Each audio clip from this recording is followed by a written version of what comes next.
तो आइए हम लोग शुरू करते हैं। तो आज का हमारा चैप्टर रहेगा क्या? मिनरल एंड पावर रिसोर्सेज, है ना भाई? तो इसको हम लोग देखेंगे और बहुत ही इंटरेस्टिंग चैप्टर होने वाला है और कंटेंट भी इसका बहुत शानदार है। ठीक है, तो शुरू करते हैं इसको। तो पहला है हमारा introduction. While eating the baked biscuits, can you see these ingredients separately? कुछ कुछ रहता है इसमें, कभी नोटिस किए हैं क्या रहता है ये? तो इसमें जब हम लोग देखेंगे कि ऐसा बिस्किट तो मिल गया, लेकिन इसमें है क्या क्या। ठीक है भाई, और ये क्या क्या चीज से बना हुआ है। तो हम लोग देखते हैं बारी बारी से कि इसमें क्या क्या रह सकता है। ऐसा ही जैसा बिस्किट्स था वैसा ही हम लोग देख तो नहीं पाते हैं, लेकिन ऐसा बहुत सारा चीज रहता है किसमें? रॉक्स में। ठीक है भाई, जिसको हम लोग क्या कहते हैं? मिनरल्स बोलते हैं। क्या बोलते हैं उसको? समझ गए बात को? इसको क्या बोलते हैं हम लोग? मिनरल्स। तो ये हम लोगों को ऐसे दिख नहीं रहा होता है, लेकिन ये रहता है किसमें? रॉक्स में। ठीक है, these minerals are scattered throughout the earth rocky crust. जो हम लोग खास करके ऐसा नहीं है कि अर्थ का मेंटल लेयर में मिनरल्स नहीं है, लेकिन हमारे रेंज से बाहर है। हम लोग जो मिनरल्स को निकाल सकते हैं वो कहाँ से निकाल सकते हैं? तो क्रस्ट से ही निकाल सकते हैं। इसीलिए हम लोग इसी पार्ट को डिस्कस कर रहे हैं। ठीक है भाई। The naturally occurring substance that has a definite chemical composition is a mineral। धरती के नीचे से जितना कुछ निकल रहा है सब कुछ को मिनरल के अंडर नहीं रखते हैं। क्या है मिनरल? अगर ये लाइन इंपॉर्टेंट है तो इसको साथ ही साथ लिखते जा सकते हैं, ताकि बाद में दिक्कत ना हो। ठीक है भाई। तो मिनरल क्या हो गया? नेचुरली अकरिंग सब्सटेंस है, पहला कंडीशन दिया। उसके बाद that has a definite chemical composition is a mineral. देखिए भाई, हम लोग धीरे धीरे आगे बढ़ते जाएंगे और हम लोग जानेंगे कि कुछ डिफरेंसेस होता है किसमें? मिनरल्स में और फिर ओर में। तो और जानेंगे कैसे डिफरेंट है किससे? मिनरल से। तो अभी हम लोग जान रहे हैं किसके बारे में? मिनरल के बारे में। तो मिनरल क्या हो गया? Naturally occurring substance that has a definite chemical composition. ठीक है भाई। जैसा एक मिनरल है बॉक्साइट।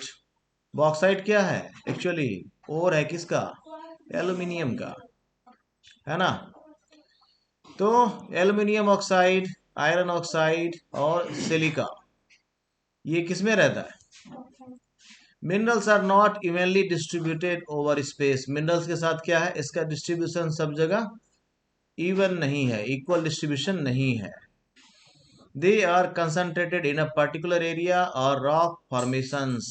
मिनरल्स क्या होते हैं? कहीं कहीं इनका डिपॉजिट्स बहुत अधिक मिलता है, कहीं कहीं इनका डिपॉजिट्स कम मिलता है, और कहीं कहीं ऐसा भी हो सकता है कि वहाँ इनका डिपॉजिट्स बिल्कुल नहीं हो। ठीक है, और ये कंट्री वाइड, कंटिनेंट वाइज भी ऐसा डिफ्रेंशिएटेड होता है। सब minerals are found in areas which are not easily accessible such as the Arctic ocean bed and Antarctica. बहुत सारा मिनरल्स हम लोग जानते हैं किधर है? अंटार्कटिका में है, लेकिन हम लोग उसको एक्सकेवेट नहीं कर पा रहे हैं क्योंकि वो हमारे रेंज से काफी दूर है, दूसरा इकोनॉमिक भी नहीं है। ठीक है भाई, तो आगे बढ़े। तो आर्कटिक ओशन बेड जो है याद दिख रहा है, इसमें भी बहुत सारा मिनरल्स है, और अंटार्कटिका में भी बहुत सारा मिनरल्स है, लेकिन बहुत सारा चीज जो है वो एक्सेसिबल नहीं है। Minerals are formed in different types of geological environments under varying conditions. ठीक है भाई, ऐसा ऐसा रहता है। They are created by natural processes without any human interference. Mineral का डिपॉजिट्स कौन किया? ह्यूमन इंटरफेरेंस से हुआ है क्या? नहीं। बहुत सारा ऐसा मिनरल डिपॉजिट्स है जो धरती पर ह्यूमन के आने से, ह्यूमन के एग्जिस्टेंस से पहले से इनका डिपॉजिट्स है। मिनरल जो है वो अर्थ का फॉर्मेशन के समय से है, और ये जहां भी डिपॉजिट्स हुआ है ये नेचुरली ही हुआ है। ठीक है, they can be identified on the basis of their physical properties such as colour. क्या क्या फिजिकल प्रॉपर्टीज है? कलर, दूसरा डेंसिटी, तीसरा हार्डनेस, चौथा केमिकल प्रॉपर्टीज है। ठीक है भाई। अब लोग देखते हैं कुछ टाइप्स किसका? मिनरल्स का। पहला, there are over 3000 different minerals. लगभग कितना मिनरल्स है हमारे पास? ज्यादा नहीं, बस 3000 के आसपास, कम नहीं है ये। ठीक है भाई। तो हम लोग क्लासिफाई करते हैं मिनरल्स को। तो पहला है हमारा classification, metallic minerals and non metallic minerals. जो बेसिकली हम लोग को मिनरल्स चाहिए होता है वो मेटेलिक और नॉन मेटेलिक मिनरल्स ही चाहिए होता है, इसलिए हम लोग मिनरल्स को सॉरी क्लासिफाई किए हैं टू कैटेगरीज में। पहला हम लोग क्या बोलते हैं, मेटेलिक मिनरल्स, और दूसरा को बोलते हैं नॉन मेटेलिक मिनरल्स। तो हम लोग देखते हैं मेटेलिक मिनरल्स क्या है। नाम से ही क्लियर है भाई, मेटेलिक मिनरल्स क्या होगा, जिसमें मेटल मिलेगा इन रॉ फॉर्म, ठीक है, जैसा हेमेटाइट है, कॉपर पायराइट है, आयरन पायराइट है, वगैरह वगैरह। तो मेटेलिक मिनरल्स क्या हो गया, जिसमें मेटल मिलेगा रॉ फॉर्म में। देखो भाई, मेटेलिक मिनरल्स का मतलब ये नहीं होता है कि मेटेलिक मिनरल्स है तो उसमें बिल्कुल भी नॉन मेटल्स नहीं होगा, ऐसा नहीं है। लेकिन मेटेलिक मिनरल्स का मतलब ये होता है उसमें मेटल जो है वो रॉ फॉर्म में है, ठीक है। ये होगा मेटेलिक मिनरल्स का मतलब। अब इसका हम लोग कुछ फिजिकल अपीयरेंस देखते हैं। मेटेलिक मिनरल्स कैसा होगा, इसका लस्टर के बारे में बात करते हैं। लस्टर का मतलब जो इसका शाइनी अपीयरेंस है, यस, ठीक है भाई। तो metals are hard substances that conduct heat and electricity and have a characteristic luster और shine। इसको हम लोग प्रीवियस क्लास में मेटल नॉन मेटल चैप्टर में बहुत अच्छे से समझे थे, इसीलिए इसको उतने अच्छे से डिस्कस करने की जरूरत नहीं है। अभी मेटल नॉन मेटल के बारे में अच्छे से पता है हम लोगों को, ठीक है। तो मेटेलिक मिनरल्स का एग्जांपल हमारे पास क्या है, जैसे आयरन का जितना भी ओर्स है वो हेमेटाइट हो सकता है, मैग्नेटाइट हो सकता है, ऐसा जो भी है, आयरन पायराइट हो सकता है, जो भी है। तो आयरन और जो भी है ये सारा मेटेलिक मिनरल का एग्जांपल है। बॉक्साइट है जो एल्युमिनियम का ओर है, उसे से मैग्नीज ओर है, ये सारा एग्जांपल्स है किसका, मेटेलिक मिनरल्स का, ठीक है भाई। दूसरा है आयरन ओर का एग्जांपल में ये बॉक्साइट। देखो दिखता कैसा है, ऐसा अच्छी बात है कि हमारे पास पिक्चर भी है तो देख सकते हैं कि कैसा दिखता है। ये मैग्नीज का है। और हम लोग देखते हैं फेरस। फेरस क्या है, मेटेलिक मिनरल्स जो है उसको, देखो भाई मिनरल्स का टू कैटेगरी हुआ, मेटेलिक और नॉन मेटेलिक। अब मेटेलिक जो है उसको हम लोग फिर टू कैटेगरी में डिवाइड कर रहे हैं, one is ferrous, another one is non ferrous. Ferrous समझ में आ रहा है, फेरस किसको कहते हैं, आयरन को कहते हैं। आयरन का लैटिन नाम होता है फेरम, तो फेरम से बना फेरस। तो अब इससे नाम नाम से ही मतलब समझ में आ रहा होगा कि अगर फेरस टाइप का मेटेलिक मिनरल्स है तो उसमें क्या होगा, और नॉन फेरस टाइप का मेटेलिक मिनरल्स है तो उसमें क्या होगा, ठीक है। तो हम लोग फेरस में देखते हैं, फेरस में कौन कौन आता है, आयरन और मैग्नीज एंड क्रोमाइट्स, ठीक है। फेरस और किसको बोलते हैं, जिसको फेरोमैग्नेटिक सब्सटेंस बोलते हैं, आगे हम लोग हायर क्लास में पढ़ेंगे, है ना, मैग्नेटिक सब्सटेंस होता है ये। तो जिसमें भी ये मिलेगा उसको हम लोग फेरस ओर्स बोलते हैं। इसका बेसिक में आता है आयरन और मैग्नीज और क्रोमाइट्स, ये सारा चीज, ठीक है। अगला है हमारा non ferrous. Non ferrous mineral और जो होता है इसमें आयरन नहीं होता है लेकिन अदर मेटल्स हो सकता है, जैसा बहुत अच्छा एग्जांपल है गोल्ड का। गोल्ड अपने नेटिव स्टेट में ही हमेशा मिलता है, इसका ध्यान रखेंगे। दूसरा है सिल्वर, तीसरा है कॉपर, अगला है लेड। ये सारा एग्जांपल था हमारा नॉन फेरस का। अब हम लोग देखेंगे non metallic type of minerals. तो नॉन मेटेलिक टाइप में आता है सबसे इंपॉर्टेंट चीज क्या, कि इसमें मेटल्स नहीं होता है, ठीक है। जैसे इसका बेस्ट एग्जांपल है लाइमस्टोन, मिका, जिप्सम। ये सारा मिनरल्स तो हैं लेकिन मेटेलिक मिनरल्स नहीं है, ठीक है भाई। तो ये सारा क्या हो गया, लाइमस्टोन हो गया, मिका हो गया, जिप्सम हो गया, ये सब मिनरल्स तो हैं लेकिन मेटेलिक नहीं है, नॉन मेटेलिक मिनरल्स हैं। उसके बाद mineral fuels like coal, petroleum या फिर नेचुरल गैस जितना भी है are also non metallic minerals. ये मेटेलिक मिनरल्स नहीं है, क्योंकि कोल में कोई मेटल तो मिलता नहीं है, कोल तो कार्बन का फॉर्म है। अब है कि मिनरल्स इसको एक्सट्रैक्ट कैसे करते हैं। Minerals can be extracted bye mining. कैसे एक्सट्रैक्ट करते हैं इसको, माइनिंग करके। माइनिंग करके मतलब हम लोग लैंड में डीप ऐसा खुदाई करते हैं और उसके बाद अगर हम लोग को मिनरल का डिपॉजिट्स मिलता है तो उसको निकाल लेते हैं बाहर। ये तरीका होता है मिनरल्स को एक्सट्रैक्ट करने का। और मिनरल का डिपॉजिट्स मेनली जो वर्ल्ड वाइड मिलता है वो कहाँ मिलता है, प्लेट्यू रीजन में मिलता है। किधर मिलता है, प्लेट्यू रीजन में मिलता है। तो प्लेट्यू रीजन की एक खासियत होती है कि उधर मिनरल का डिपॉजिट्स बहुत अच्छा है, ठीक है। और कई सारे जगह पे जो मिनरल को एक्सट्रैक्ट किया जाता है उसको बोलते हैं ड्रिलिंग मेथड, ठीक है भाई।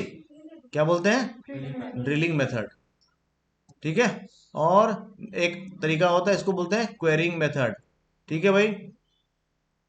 अब हम लोग देखते हैं थोड़ा सा एक्सट्रैक्शन को और डिटेल में। पहला है माइनिंग। पहला क्या हमारा माइनिंग। ये जो सीन है ये किसका है, एक माइन का ही है।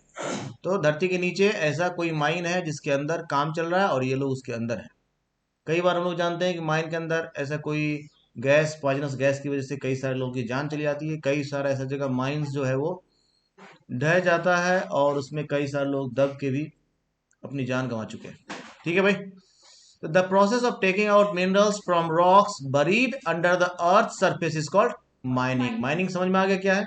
धरती के नीचे से खुदाई करके जो हम लोग मिनरल्स को निकाल रहे हैं इसको क्या बोल रहे हैं हम लोग? माइनिंग बोल रहे हैं। Minerals that lie at shallow depths are taken out by removing the surface layer. This is known as open cast mining. ठीक है भाई। बहुत ज़्यादा डेप्थ में नहीं है तो क्या करते हैं, ऊपर का लेयर को ही हटा देते हैं और इजीली उसको निकाल लेते हैं। इस तरह का जो सिस्टम है इसको क्या बोलते हैं? ओपन कास्ट माइनिंग बोलते हैं। इसका पूरा सरफेस देखो ऊपर खुला हुआ है ना, इसको बोलते हैं ओपन कास्ट माइनिंग। और इससे पहले जो हम लोग एक इमेज देखे थे, जैसे ये वाला इमेज जो देखे थे, इसमें क्या है, धरती के नीचे खुदाई करके, है ना, केव जैसा बना करके अंदर, टनल जैसा बना करके अंदर से खुदाई हो रही है। तो दोनों में थोड़ा डिफरेंस होता है। ठीक है भाई। तो ये हो गया किसका एग्जांपल? ओपन कास्ट माइनिंग का। ठीक है। ये किसका है? Deep bores. जैसा चूहा जो है क्या करता है, बिल बनाता है, ऐसा करके called shafts have to be made to reach mineral deposits that lie at great depths. बहुत ही गहरा होता है इस तरह का माइंस, और उसके नीचे हम लोग खुदाई करके घुस जाते हैं और अंदर से फिर सारा मिनरल्स को निकालना शुरू करते हैं। इसको क्या बोलते हैं? Shaft mining. तो दो हो गया। पहला क्या था? ठीक है। तो पहला क्या था ये? इसको क्या बोलते हैं हम लोग? Open cast mining. ध्यान रखते जाना है। एक क्या हो गया? एक हो गया हमारा ओपन कास्ट माइनिंग। ठीक है भाई, है ना। क्या हो गया? ओपन कास्ट माइनिंग हो गया। और एक क्या हो गया? Deep shaft mining. एक क्या हो गया हमारा? हाँ, इसको क्या बोलते हैं हम लोग? शाफ्ट माइनिंग या डीप शाफ्ट माइनिंग बोलते हैं। ठीक है। क्या बोलते हैं इसको? हाँ, तो इसको याद रखना है। दोनों माइनिंग ही है, लेकिन एक हो गया ओपन कास्ट माइनिंग और एक हो गया डीप शाफ्ट माइनिंग। ठीक है भाई। तो दोनों में अंतर क्या होता है? जो ओपन कास्ट माइनिंग होता है वो धरती के शैलो सरफेस पे पाया जाता है, नहीं कम से कम डेप्थ में मिलता है, और दूसरा जो है वो काफी डेप्थ में मिलता है। ठीक है। नेक्स्ट है हमारा माइनिंग का तरीका, एक्सट्रैक्शन का तरीका, ड्रिलिंग। क्या है? ड्रिलिंग। तो ड्रिलिंग में मेनली जो निकाला जाता है वो पेट्रोलियम और नेचुरल गैस को ड्रिलिंग मेथड से निकाला जाता है। ठीक है। और पेट्रोलियम और नेचुरल गैस जो है ये बहुत नीचे रहते हैं, अर्थ के बहुत ज्यादा नीचे। उतना ज्यादा नीचे जा करके शाफ्ट माइनिंग भी संभव नहीं है। इसीलिए हम लोग क्या करते हैं, वहाँ ड्रिलिंग प्रोसेस करते हैं। ड्रिल करके नीचे पाइप डाला जाता है और उसके बाद फिर उसको एक्सट्रैक्ट किया जाता है। ठीक है। जैसे deep wells are bored to take them out, this is called drilling. ठीक है। Minerals that lie near the surface. अब नेक्स्ट है क्वेरिंग। क्वेरिंग क्या होता है इसको समझना है। Minerals that lie near the surface are simply dug out by the process known as quarrying. Simply top layer पर ही रखा हुआ है मिनरल, आपको उठाना है, लेकर चल देना है। इस तरह का जो एक्सट्रैक्शन होता है इसको क्वेरिंग बोलते हैं। तीनों में डिफरेंस समझ में आ गया होगा। पहला क्या था हम लोगों का? पहला हम लोगों का माइनिंग था, है ना। दूसरा क्या था? ड्रिलिंग था। तीसरा था क्वेरिंग। फिर माइनिंग में हम लोग दो तरीके का माइनिंग देखे, जिसमें ओपन कास्ट माइनिंग था और शाफ्ट माइनिंग था। ठीक है भाई। आगे देखते हैं हम लोग डिस्ट्रीब्यूशन ऑफ मिनरल्स। मिनरल्स का डिस्ट्रीब्यूशन कैसा है, कैसे समझेंगे कहाँ मिनरल्स मिल सकता है और कहाँ मिनरल्स नहीं मिल सकता है। तो minerals occur in different types of rocks. Mainly minerals कहाँ मिल रहा है?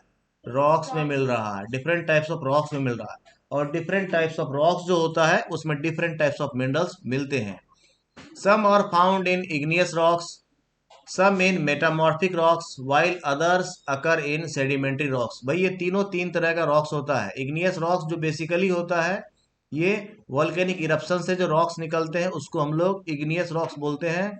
और इग्नियस रॉक्स जो है ये भी बेसिकली टू टाइप्स का होता है। एक को हम लोग क्या बोलते हैं? ग्रेनाइट बोलते हैं, और दूसरे को हम लोग बोलते हैं बेसाल्ट। ठीक है भाई। तो ये दोनों ही क्या है? इग्नियस रॉक्स है। तो बहुत सारा मिनरल्स जो है वो किसमें मिलता है? इग्नियस रॉक्स में मिलता है। बहुत सारा मेटामॉर्फिक में बोलता है। मेटामॉर्फिक किसको बोलते हैं? जो अपना फॉर्म चेंज कर लेता है ना। जैसा marble. Marble is an example of metamorphic rocks. वो किसका मेटामॉर्फिज्म है? वो कैल्शियम कार्बोनेट का मेटामॉर्फिज्म। ठीक है भाई। Next word is sedimentary rock. Sedimentary rocks को बोलते हैं, सेडिमेंट्री रॉक मतलब सेडिमेंटेशन से जो बनता है, मतलब लेयर बाय लेयर, एक लेयर डिपॉजिट हुआ, फिर इसके ऊपर दूसरा लेयर डिपॉजिट हो गया, फिर इसके ऊपर तीसरा लेयर डिपॉजिट हुआ, फिर इसके ऊपर चौथा लेयर डिपॉजिट, और ऐसा over the period of time highly compressed होने की वजह से क्या होगा, एक रॉक में कन्वर्ट हो जाता है। इस तरह का रॉक जो है ना, इसमें लेयर बाय लेयर हम लोग हटा सकते हैं। फॉसिल्स जो है वो बहुत सारा सेडिमेंट्री रॉक्स में मिलता है। ठीक है भाई। तो तीन तरह का रॉक्स था बेसिकली, इसको हम लोग ब्रीफली समझ लिए, डिटेल्स में हम लोग बाद में समझेंगे इसको। तो तीन तरह का रॉक्स हो गया, इग्नियस रॉक्स, मेटामॉर्फिक रॉक्स और सेडिमेंट्री रॉक्स, और तीनों ही रॉक्स में मिलता है बहुत सारा मिनरल्स, अलग अलग तरह का मिनरल्स अलग अलग तरह के टाइप ऑफ रॉक्स में मिलता है।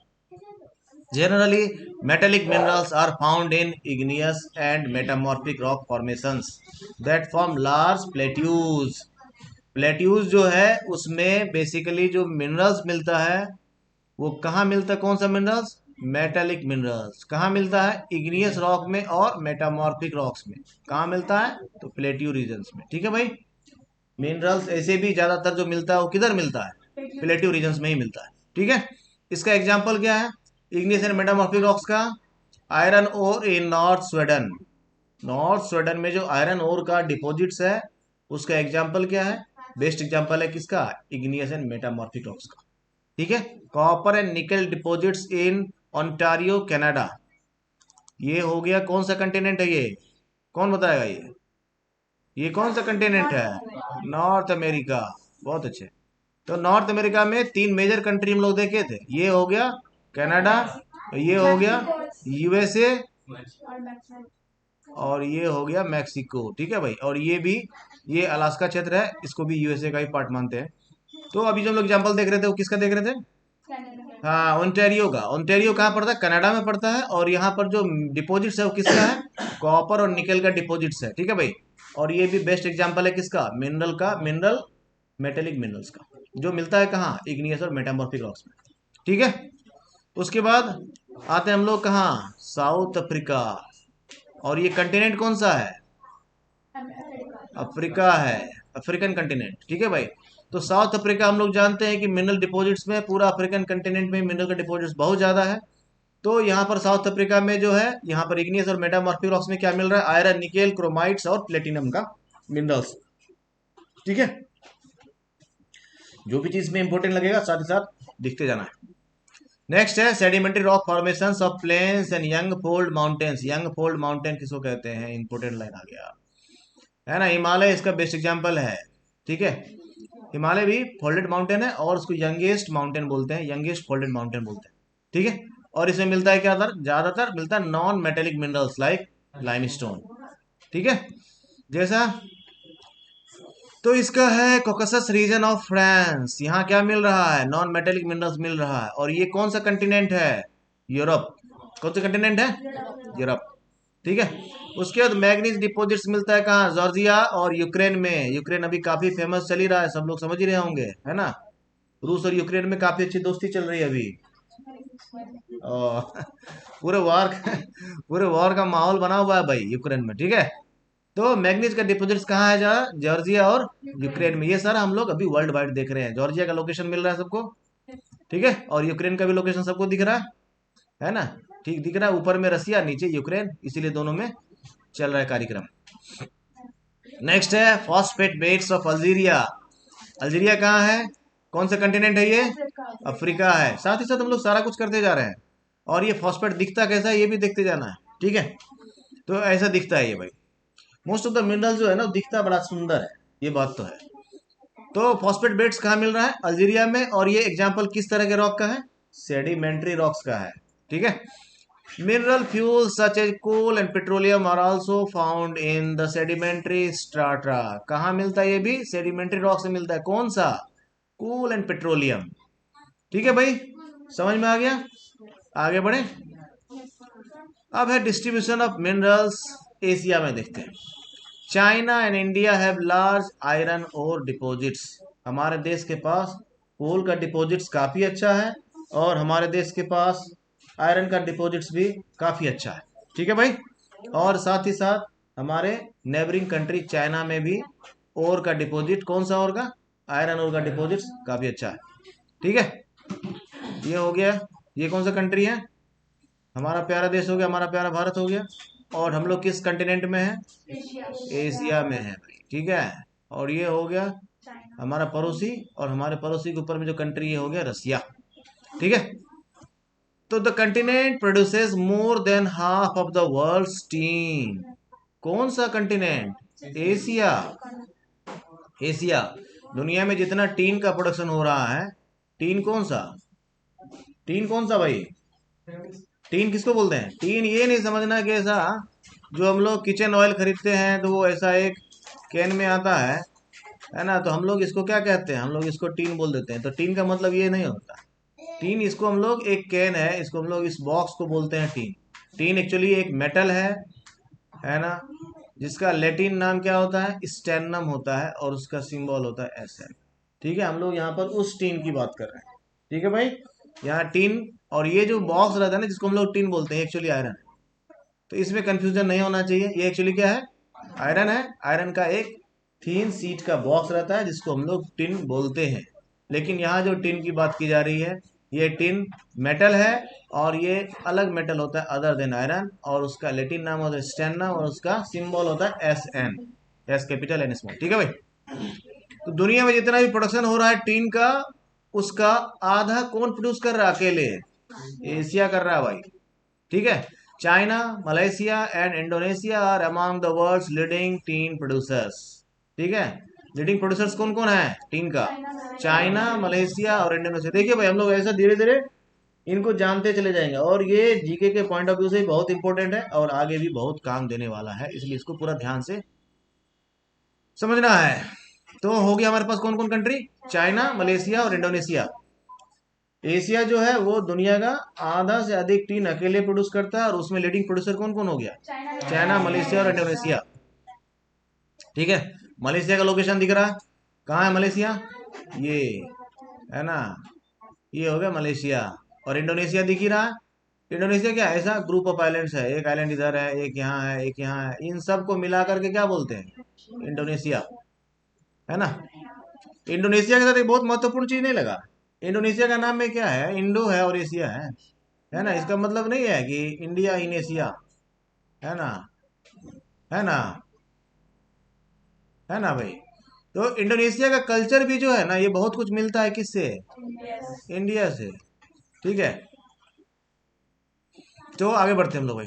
China also leads in production of, also in production of, in the production of lead, antimony और टंगस्टन, है ना भाई, ध्यान देना इसमें। Asia also has deposits of manganese, bauxite and nickel, zinc, copper, ये सारा एशिया के बारे में हम लोग जाने। और लोग देखते हैं यूरोप में किन सब चीजों का डिपॉजिट्स ज्यादा है। Europe is the leading producer of iron ore in the world, है ना। आयरन ओर का जो लीडिंग प्रोड्यूसर है वो कौन है? यूरोप, है ना। The countries with large deposits of iron ore are, कौन है? देखो भाई, रसिया को यूरोप का कंट्री बोलते हैं इसीलिए क्योंकि रशियन पॉपुलेशन जो ज्यादा है वो यूरोप में, रसिया का एरिया ज्यादा एशिया में। ठीक है, तो मेन डिपॉजिट्स किसके किसके पास है? रसिया के पास है, और उसके अच्छे पड़ोसी के पास है, स्वीडन के पास है, और फ्रांस के पास है। ठीक है, और ये देखो, ये यूरोपियन रसिया है। ठीक है, यूरोपियन रसिया मतलब रसिया जो है ये दोनों कंटिनेंट में है ना, एशिया में भी पड़ता है और यूरोप में भी पड़ता है। तो ये यूरल माउंटेन है जो इसको सेपरेट कर रहा है, तो ये जो पार्ट है इसको हम लोग यूरोपियन रसिया बोलते हैं। ठीक है, और इसके बगल में इसका, हाँ हाँ, दुश्मन है ना, यूक्रेन। और इधर है स्वीडन। ये सारे कंट्री का लोकेशन हम लोग देखें, ये हो गया फ्रांस। तो इन सब में क्या मिलता है? आयरन का डिपॉजिट्स मिलता है। ठीक है, नेक्स्ट है mineral deposits of copper, lead, zinc, manganese and nickel are found in eastern Europe, है ना। ईस्टर्न यूरोप किसको बोलते हैं? हम लोग मैप में जानते हैं, ये क्या हो गया? नॉर्थ। ये क्या हो गया? साउथ। ये क्या हो गया? ईस्ट। ये क्या हो गया? ईस्टर्न यूरोप, समझ में आ गया, है ना। एंड यूरोपियन रसिया, है ना। ईस्टर्न यूरोप या फिर यूरोपियन रसिया जो है, इसमें ज्यादातर मिनरल डिपॉजिट्स किसका है? कॉपर का, लेड का, जिंक का, मैग्नीज का और निकेल का। ठीक है, कॉपर का, लेड का। अच्छी बात है कि इन सब का पिक्चर भी देखने के लिए मिल रहा है। ऐसा होता है लेड का, जिंक का, मैग्नीज का, निकेल का। ठीक है भाई। अब आते हैं हम लोग कहाँ? हम लोग आ रहे हैं नॉर्थ अमेरिका। नॉर्थ अमेरिका में 3 मेजर कंट्रीज बताए थे, कौन कौन है? पहला ऊपर में कौन सा है? कनाडा, फिर यूएसए, फिर Mexico. The mineral deposits in North America are located in 3 zones. 3 main zones में सारा जो मिनरल डिपॉजिट्स है वो लोकेटेड है। पहला कैनेडियन रीजन, है ना। तो इसको हम लोग देखते हैं, ये जो एरिया है ये, है ना, अपलेशियन रीजन बोलते हैं इसको। और उसके बाद mountain range of the west, जो रॉकी माउंटेन्स है ना। इस रेंज में भी बहुत सारा मिनरल का डिपॉजिट्स है। दूसरा, इस रेंज में भी बहुत सारा डिपॉजिट्स है, और इस रेंज में भी बहुत सारा डिपॉजिट्स है। ठीक है। आयरन और nickel, gold, uranium and copper are mined in the Canadian Shield region. इस कैनेडियन शील्ड रीजन में जो सबसे ज्यादा माइनिंग है किया जाता है, किसका किसका किया जाता है? आयरन ओर का, निकेल का, गोल्ड का, यूरेनियम का और कॉपर का। ठीक है, ठीक है भाई। नेक्स्ट है कोल इन द अपलेशियंस रीजन। तो इस रीजन में क्या, किसका माइनिंग सबसे ज्यादा होता है? कोल का। और ये रीजन किस में पड़ रहा है? मोस्टली यूएसए में पड़ रहा है। ठीक है भाई, समझ गए बात को। और इसमें इसके अलावा भी copper, lead, zinc, silver, gold, इन सब का भी डिपॉजिट्स पाया जाता है। आते हैं हम लोग साउथ अमेरिका। साउथ अमेरिका में ये फेमस कंट्री है भाई। Brazil area wise south America का सबसे बड़ा कंट्री है। और इसको हम लोग किस लिए जानते हैं? किसके लिए जानते हैं? है ना। ठीक है भाई, ब्राजील इसमें अच्छा परफॉर्म करता है। Brazil is the largest producer of high grade iron ore in the world. Important question हो गया, है ना। हाई ग्रेड आयरन ओर, समझना। आयरन ओर के बारे में अगर हम लोग किसी दिन डिटेल करेंगे, तो इंडिया में भी आयरन मिलता है ना। इंडिया में भी क्या मिलता है? आयरन मिलता है। उसी तरह से आयरन इंडिया में भी कोल मिलता है ना। ऐसा नहीं कि कोल इंडिया में नहीं, इंडिया में कोल का पर्याप्त डिपोजिट, लेकिन उसी तरह से कोल में भी बहुत सारा ग्रेड होता है। ठीक है, जब हम लोग कोल के बारे में पढ़ेंगे पता चलेगा कोल भी बहुत तरह का होता है। जैसे एक कोल होता है एंथ्रासाइट, बिटुमिनस और लिग्नाइट, है ना। इसमें एक जो है हाई ग्रेड कोल है, एक लो ग्रेड कोल है। तो कई सारा जगह पे जो आयरन का रिफाइनिंग होता है उसमें हाई ग्रेड कोल की आवश्यकता पड़ती है। हमारे पास नहीं होने की वजह से हम लोग ये काम बाहर से कराते हैं। इसको हम लोग बाद में डिटेल में देखेंगे कभी। ठीक है। तो जो हाई ग्रेड आयरन ओर है वो, उसका सबसे बड़ा प्रोड्यूसर कौन सा है? ब्राजील है ना। Chile and Peru are leading producers of copper. Chile, Chile का मैप भी चिली जैसा ही है। नहीं, चिली मतलब समझ में आ रहा है ना। हाँ, जो खाने में बहुत टेस्टी और मीठा लगता है ना। उसी के जैसा इसका शेप भी है। तो ये लीडिंग प्रोड्यूसर है किसका? कॉपर का। और चिली के ऊपर में जस्ट क्या है? पेरू। और ये दोनों ही लीडिंग प्रोड्यूसर हैं कॉपर के। Brazil and Bolivia are among the world's largest producers of tin. अभी हम लोग इससे पहले देखे थे कि इससे पहले जो लार्जेस्ट प्रोड्यूसर था कौन सा कंटिनेंट था टीन का? एशिया। आधे से अधिक प्रोडक्शन हमारे इधर ही हो जा रहा है, बचे कुचे में बाकी दुनिया है। और उसमें ब्राजील और बोलिविया का अच्छा रोल है ना। वर्ल्ड्स लार्जेस्ट प्रोड्यूसर लिखा है। अब समझ लेना है कि अगर आधा हम ही प्रोड्यूस कर रहे हैं और बचे हुए आधे में ब्राजील और बोलिविया का टॉप लेवल, इसका मतलब दुनिया में इन लोगों का टीन का प्रोडक्शन का क्या लेवल होगा, इसे अंदाजा लगा सकते हैं हम लोग। ठीक है। तो ब्राजील और बोलिविया दोनों आसपास है। देखो भाई, मिनरल डिपॉजिट्स जब भी दो चार कंट्री में आसपास मिलता हो तो ये समझ लेना है कि वो चारों कंट्री, पांचों कंट्री आसपास ही होगा, है ना। एक क्लू है। अगला है South America. South America also has large deposits of, बहुत चार्मिंग मेटल है क्या?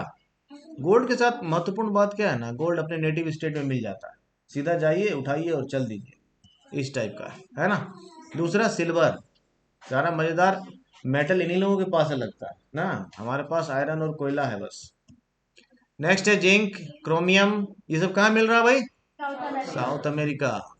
Manganese, bauxite, mica, platinum, asbestos. Asbestos समझ रहे सब लोग? एस्बेस्टस जो है इसको बहुत ज्यादा यूज किया था किसमें, हीट रेसिस्टेंट मटेरियल में, और बहुत सारे स्पेस क्राफ्ट वगैरह जो बनाया जाता है या एयरक्राफ्ट वगैरह जो बनाया जाता है उसका जो आउटर लेयर है उसमें एस्बेस्टस कोटिंग की जाती है। इसलिए की जाती है ताकि वो हीट को रेसिस्ट करता है और एयर के फ्रिक्शन को मिनिमाइज कर सके, उससे हीट से हमारा क्राफ्ट जो है वो डैमेज ना हो, इसके लिए। ठीक है, ये है हाँ दुनिया का सबसे सस्ता मिनरल। नहीं, हाँ ठीक है भाई, तो इन सब के बारे में बताने की किसी को आवश्यकता नहीं, सब पता रहा था सबको।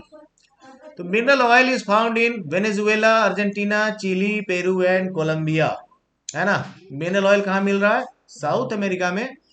मिनरल ऑयल मिलता है साउथ अमेरिका में, वेनेजुएला में, अर्जेंटीना में, चिली में, पेरू में एंड कोलंबिया में। ठीक है भाई, वेनेजुएला का लोकेशन ये भी जानना बहुत जरूरी है कि कौन सा कंट्री कंटिनेंट में किस जगह पर है। तो वेनेजुएला कहाँ है, टॉप में है ना, साउथ अमेरिका के बिल्कुल टॉप में। लेकिन ध्यान देना है कि साउथ अमेरिका और नॉर्थ अमेरिका जो है ये लैंड से कनेक्टेड होता है, और जिस जगह पर कनेक्टेड है उस जगह पर वेनेजुएला नहीं है ना। वेनेजुएला और अर्जेंटीना में बिल्कुल एक एंड और दूसरे एंड का फर्क है, ये ध्यान देना है। और चिली के बारे में पता ही है, वेनेजुएला का बिल्कुल पड़ोस में है, और इसके ऊपर है पेरू, और इसके ऊपर है कोलंबिया। तो कहीं ना कहीं ये सारा कंट्री भी आपस में कनेक्टेड दिख रहा होगा, जिसके बारे में अभी हम लोग जस्ट पहले डिस्कस किए थे कि कुछ पर्टिकुलर टाइप का मिनरल्स जब एक कंटिनेंट में कई सारा कंट्री जो मिलता है तो एक बेसिक क्लू है वो सारा कंट्री क्या होगा, नेबरिंग कंट्रीज होता है ना। Usually they share their boundaries. ठीक है, अब बात है हम लोग कहाँ, हाँ ये मिनरल का खजाना है, कौन सा, अफ्रीका, है ना। Africa is rich in mineral sources, दुनिया में सबसे अधिक मिनरल डिपॉजिट्स अगर किसी कंटिनेंट में है वो है अफ्रीका। इनके पास टेक्नोलॉजी बहुत पीछे है ना, बाकी सारा चीज सिविलाइजेशन वगैरह वगैरह जो भी चीज है इसमें हो सकता है कि ये लोग बहुत पीछे हों, है ना। लेकिन मिनरल डिपॉजिट्स में, मिनरल रिसोर्सेस में टॉप है। ठीक है भाई, it is the world's largest producer of diamond. मजा आ गया हुआ सबको, है ना। दुनिया का सबसे सस्ता मिनरल इनके पास सबसे ज्यादा है, नहीं आ, दूसरा देखिए भाई, है ना, सिर्फ मजा ही आने वाला है, क्योंकि इनके पास दुखद बात लेकिन ये है कि इनके पास डायमंड और गोल्ड जैसा मिनरल्स का लार्जेस्ट डिपॉजिट्स होने के बावजूद ये दुनिया के रिचेस्ट कंट्री में इनका कोई कंट्री नहीं, है ना। लिटरेसी रेट में पीछे, टेक्नोलॉजिकल एडवांसमेंट में पीछे, और कई सारे जगह पे इनको थर्ड वर्ल्ड कंट्रीज बोला जाता है। तो इससे बहुत कुछ समझना है, इसका मतलब क्या हुआ, जरूरी नहीं कि आपके पास बहुत अधिक पैसा हो तो आप बहुत अधिक बुद्धिमान, होशियार और टेक्नोलॉजिकली एडवांस हो सकता है आप दुनिया के सबसे बड़े बेवकूफ भी हो, है ना। आगे बढ़े, वर्ल्ड वाइड ये बताया मैं एक्चुअली एग्जांपल देकर के, प्लेटिनम ये भी बहुत कॉस्टली मेटल है भाई। ठीक है, और ये तीनों जो है, जो सीरीज दिख रहा है ना, ये है ना, जो हमारा पैसा है उसके मामले में टॉप रैंक है भाई, है ना। आगे बढ़े, south Africa, south African continent कहाँ है, अफ्रीका जब हम लोग जानेंगे अफ्रीका कंटिनेंट जाएंगे उसके सबसे नीचे जाएंगे, सबसे नीचे मतलब साउथ में, जब भी नीचे बोलता हूँ समझ जाना साउथ, सबसे नीचे जाएंगे तो कौन सा कंट्री मिलता है, साउथ अफ्रीका। ध्यान देना, South Africa is a country while Africa is a continent. उसी तरह से North America and South America are continents while United States is a country. America जिसको हम लोग बोलते हैं वो actually United States of America, USA.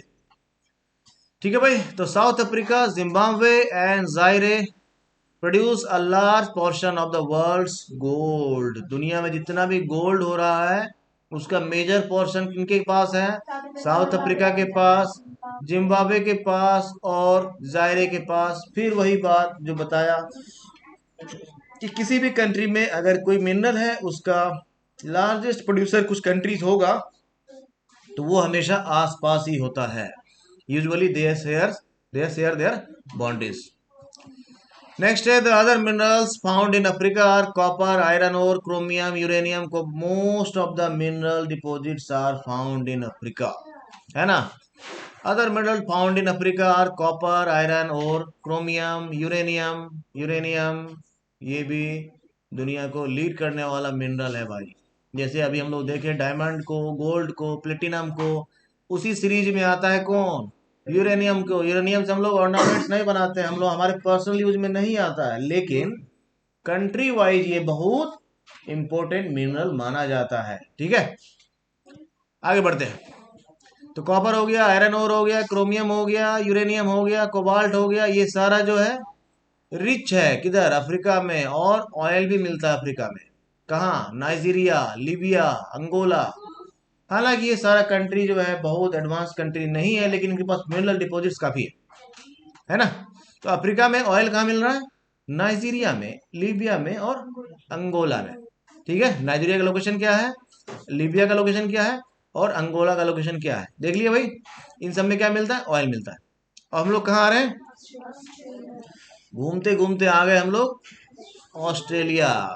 ठीक है, तो ऑस्ट्रेलिया जो है ये लार्जेस्ट प्रोड्यूसर है किसका, बॉक्साइट का। और बॉक्साइट किसका और है, बॉक्साइट और है एल्युमिनियम का, है ना। बॉक्साइट किसका और है, एल्युमिनियम का, है ना। It is the leading producer of gold. Gold भी मिलता है भाई, डायमंड भी मिल रहा है, आयरन ओर भी मिल रहा है, टीन भी मिल रहा है, निकेल भी है और कॉपर भी है, जिंक भी है, लेड भी है और मैग्नीज भी है। ठीक है, तो Kalgoorlie and Coolgardie areas of western Australia. अभी ऑस्ट्रेलिया में एक बहुत फेमस न्यूज भी आया था, हमारे कंट्री का एक बिजनेसमैन ऑस्ट्रेलिया का कोल माइनिंग का कॉन्ट्रैक्ट ले लिया है। उनका नाम सबको पता होगा, है ना। इंडिया में भी रिचेस्ट मैन में टॉप रैंक कर रहे हैं, क्या नाम उनका, गौतम अडानी। अडानी ग्रुप जो है वो सोचने वाले, हमारे कंट्री का आदमी कहाँ जाके काम कर रहा है, ऑस्ट्रेलिया में जाकर काम कर रहा है।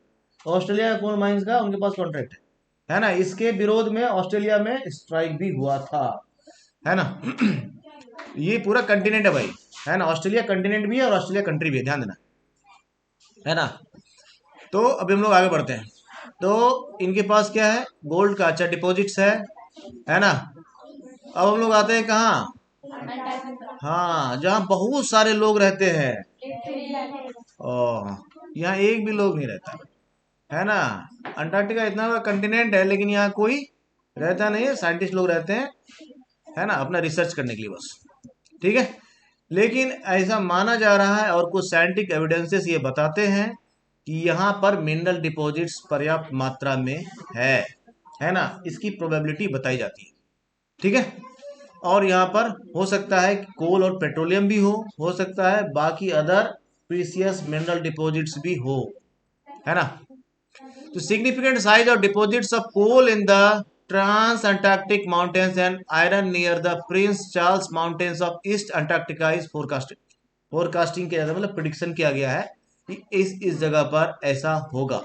ठीक है, देखो भाई यहाँ कोई कंट्री तो है नहीं, इसीलिए पूरा कंटिनेंट में एरिया वाइज डिसाइड किया गया है, इसको डिवाइड किया गया है सिर्फ समझने के लिए।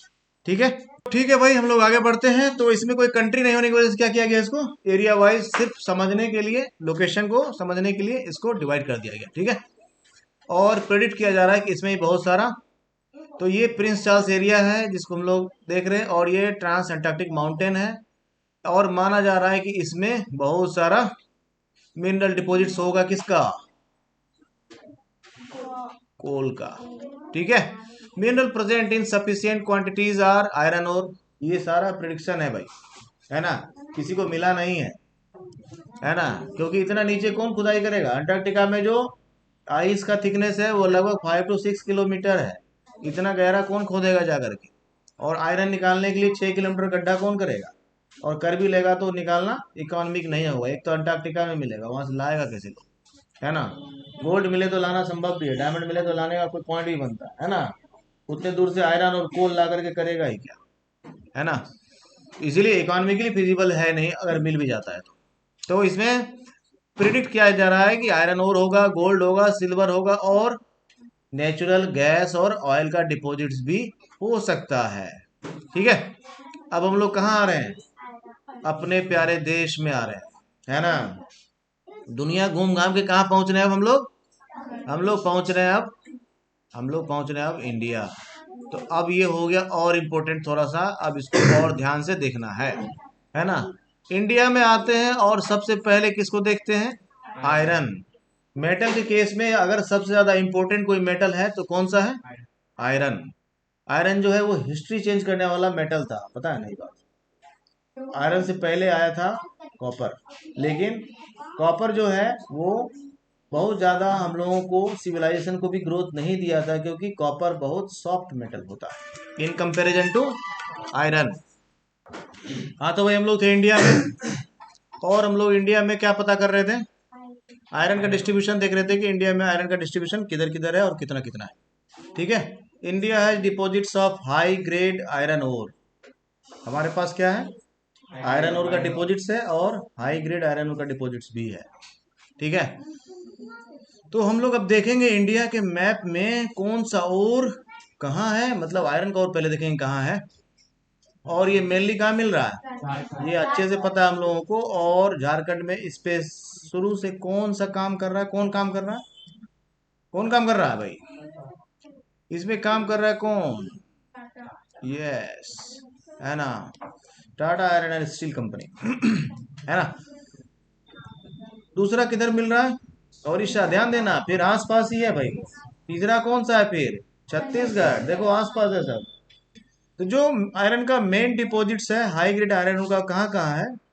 तो झारखंड में है, उड़ीसा में है, छत्तीसगढ़ में है, और मध्य प्रदेश में है। थोड़ा बहुत कहाँ मिल रहा है? हाँ, और कहाँ मिल रहा है? महाराष्ट्र में। और कहाँ मिल रहा है? कर्नाटका में। अब गौर करने वाली बात यहाँ क्या थी? ये सारा एक दूसरे से कनेक्टेड है और प्लेट्यू रीजन ही है, ये ध्यान देना है ना। ये पूरा प्लेट्यू रीजन जो है, जिसमें छोटा नागपुर का प्लेट्यू है, सेंट्रल प्लेट्यू है, डेक्कन प्लेट्यू है, इनमें क्या मिल रहा है? आयरन ओर मिल रहा है। और जो मेन स्टेट है हमारे कंट्री का, वो है झारखंड, छत्तीसगढ़, उड़ीसा, कर्नाटका, महाराष्ट्र, मध्य प्रदेश और गोवा। इसको रखना है याद। आगे बढ़े नेक्स्ट है बॉक्साइट। बॉक्साइट जो है एल्युमिनियम का ओर है, और ये कहाँ मिल रहा है ज्यादातर?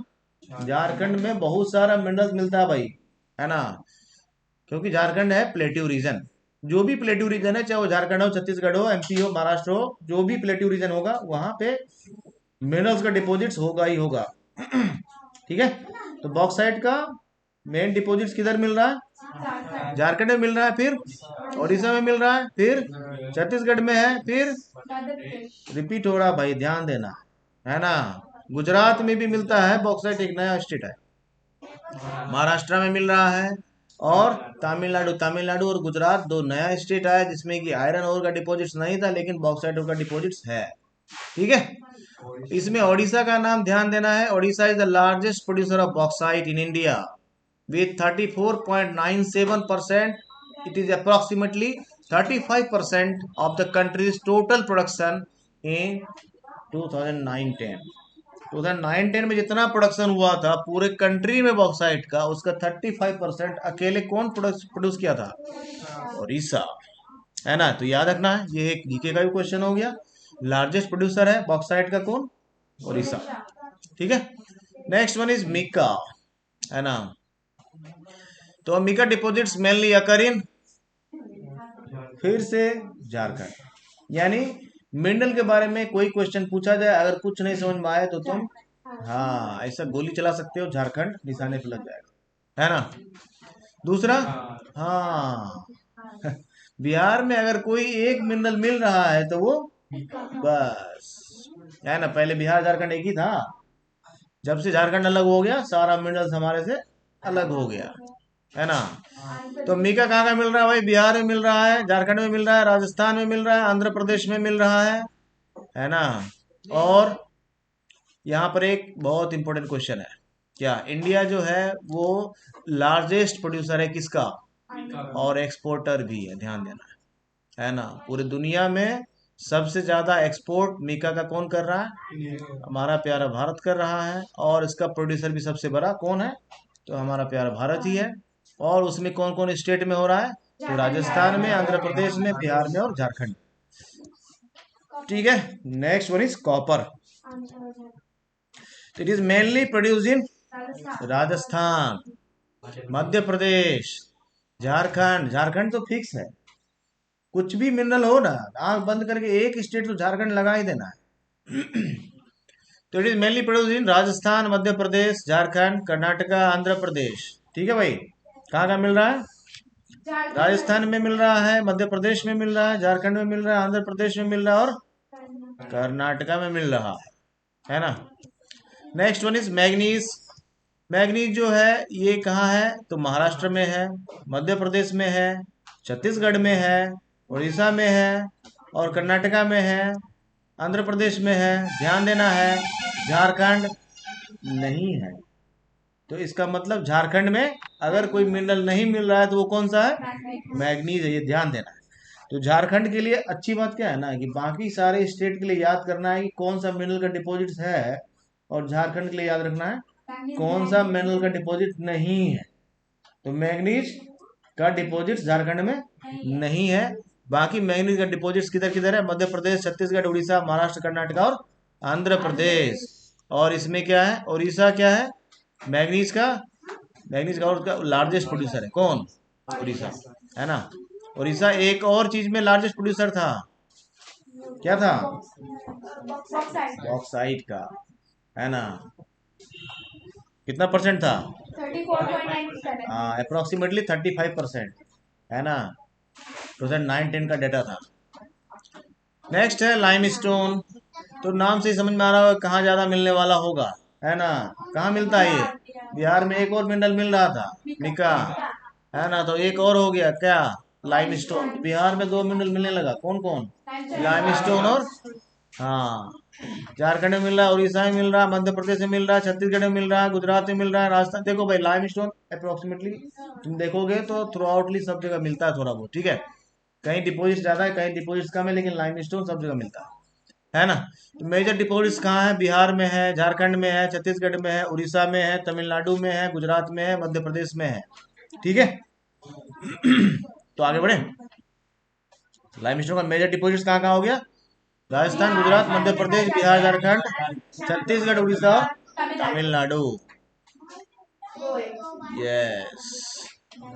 हाँ, मोस्ट चार्मिंग मेटल नहीं। तो गोल्ड जो है ये मिलता है कहाँ? कोलार के खान में। बहुत फेमस माइन है ये कोलार माइन, जो कहाँ है? कर्नाटका में। याद रखना है, कोलार माइंस कर्नाटका, इसको याद रखना है ना। क्या याद रखना है? Kolar mines Karnataka. These mines are among the deepest in the world. क्योंकि मामला गोल्ड का है तो कितना भी नीचे जाना पड़ेगा तो जाएंगे, क्योंकि कोयला तो निकाल नहीं रहे हैं, है ना। तो these mines are among the deepest in the world which makes mining of this ore a very expensive process, है ना। बहुत एक्सपेंसिव होने के बावजूद इसको निकाल रहे हैं। क्यों? क्यों निकाल रहे हैं? क्योंकि मामला किसका है?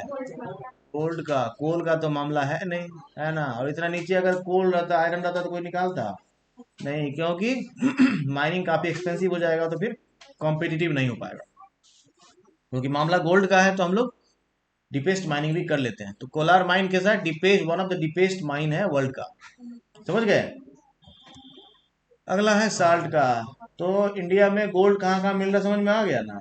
एक स्टेट है कर्नाटका और एक माइन है कोलार माइन, याद रखना। अगला है साल्ट।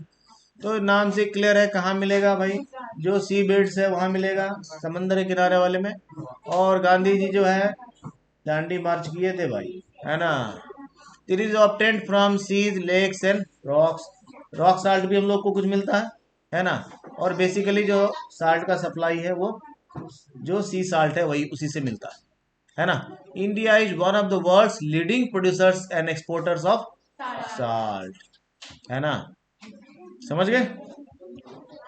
अब आते हैं हम लोग मिनरल्स जो एक्सट्रैक्ट कर लिए उसका यूज क्या है ये भी तो देखना जरूरी है।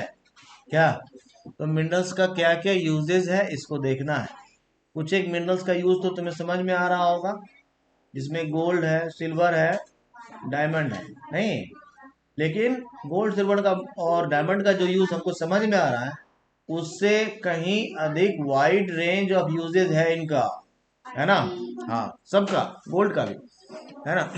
बहुत सारा इलेक्ट्रॉनिक गैजेट्स है जिसमें गोल्ड का यूज है।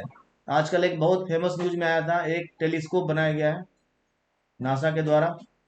नासा के द्वारा मतलब कई सारा कंट्री मिलकर बनाया है, जिसमें यूरोपियन यूनियन भी है।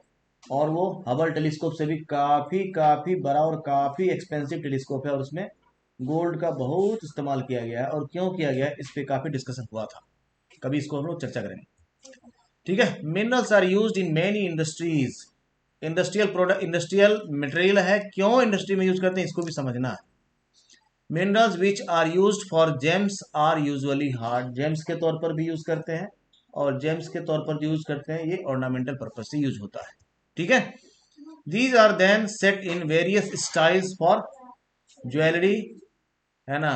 और इस पर एकाधिकार है किसका, फीमेल्स का, है ना। ठीक है। और ये नॉन टेक्नोलॉजिकल यूज है मिनरल्स का, है ना। दूसरा, copper is another metal used in everything from coins to pipes, और इसके साथ साथ इलेक्ट्रिकल वायर्स, है ना भाई, क्योंकि ये होता है बहुत ही अच्छा कंडक्टर किसका, इलेक्ट्रिसिटी का, है ना। कॉपर का पाइप्स भी बहुत बनता है, कॉपर का क्वाइंस भी बनता है। क्वाइंस में एलॉय बनाने में भी कॉपर का काफी इस्तेमाल होता है, तो हम लोग एलॉय को बाद में डिस्कस करेंगे, है ना। Quartz is use to obtain silicon which is used in computer industry, है ना। ये क्वार्ट्ज जो है, इससे निकलता है क्या, सिलिकॉन। और सिलिकॉन जो होता है, ये क्या होता है, ये होता है क्या, सेमी कंडक्टर। क्या बोलते हैं इसको, तो सेमी कंडक्टर क्या होता है और इसका क्यों इलेक्ट्रॉनिक गैजेट्स में यूज होता है, इसको भी हम लोग डिस्कस करेंगे बाद में। अभी हम लोग आगे बढ़ते हैं, लेकिन याद रखना है कि कंप्यूटर इंडस्ट्री हो या फिर इलेक्ट्रॉनिक इंडस्ट्री हो, उनमें सेमी कंडक्टर्स का यूज बहुत इंपॉर्टेंट होता है, और उसमें सिलिकॉन बहुत इंपॉर्टेंट रोल प्ले करता है। ठीक है, समझ गए भाई। तो क्वार्ट्ज से मिला क्या, सिलिकॉन, और उसका इस्तेमाल हुआ किसमें, कंप्यूटर इंडस्ट्री। कंप्यूटर इंडस्ट्री बोले तो इलेक्ट्रॉनिक इंडस्ट्री। देखो भाई, दो तरह का टर्म होता है, एक टर्म यूज होता है इलेक्ट्रिकल, है ना। और मार्केट में भी जाएंगे ना तो दो तरह का शॉप मिलेगा, one is called electrical shop, another one is called electronic shop, है ना। तो इलेक्ट्रॉनिक शॉप अलग होता है, इलेक्ट्रिकल शॉप अलग होता है। इलेक्ट्रिकल शॉप हो गया जिसमें आपको तार, बल्ब, बिजली होल्डर ये सब मिल रहा है, ये इलेक्ट्रिकल शॉप हो गया। और जिसमें इलेक्ट्रॉनिक गैजेट्स मिलता है, इलेक्ट्रॉनिक गैजेट्स मतलब that basically uses semi conductors, इसी को बोलते हैं इलेक्ट्रॉनिक।